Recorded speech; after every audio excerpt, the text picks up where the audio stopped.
Just wanted to mention again that everything you see in this lecture here, you're going to learn how to set up on a non-WordPress site at the end of this video. There's also an explanation in Lecture 6, as I mentioned a little bit earlier in the course. Remember, you don't need a WordPress site to do anything in these first two sections. I have alternatives listed in Lecture 6, and then also at the end or right after the videos explaining how to do it on a WordPress site.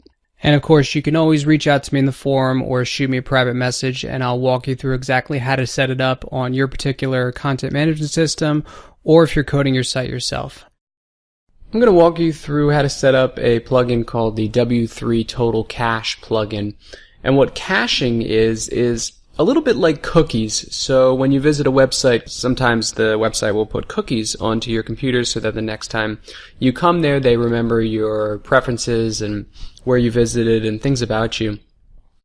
What caching does is it puts things on your computer, but not really to remember your preferences. It's more to make the page load faster.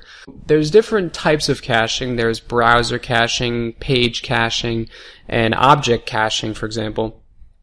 Objects in the technology world are anything like videos or audios or images. Object caching would save some of those audios and videos onto your browser or your computer so that you wouldn't have to load them all over again next time.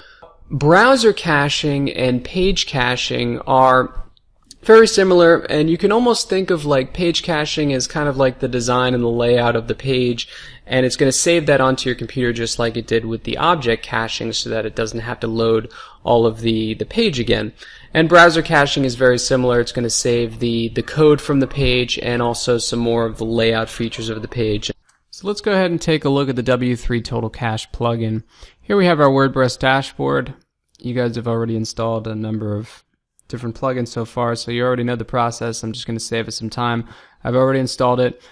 Now I want to show you here something called gtmetrix.com, and this is a great site for checking out whether there's any problems on your site. So the first grade or score you get is from Google, and the second one is from Yahoo. So this is decent scores already, but as you can see at the bottom it says leverage browser caching. I have an F there, 27%. And then if you click on why slow, add expires headers is basically the same thing as leverage browser caching, as we talked about in the intro. So we're going to see how to fix those problems with this plugin. And these are pretty common problems. So in your plugin list, you click on settings. And the top option here, general, if you were to click on that, it would check all of them off, but we only want to enable certain ones. So we're going to click page cache. Enable that one. We're going to check object cache and then browser cache, as we mentioned before. And then you just click save all settings.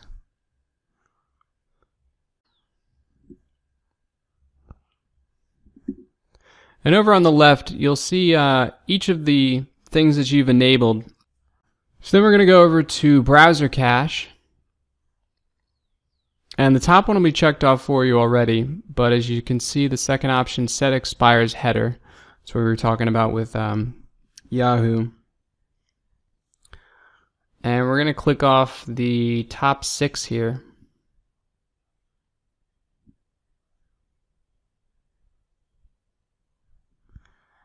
Click save all settings.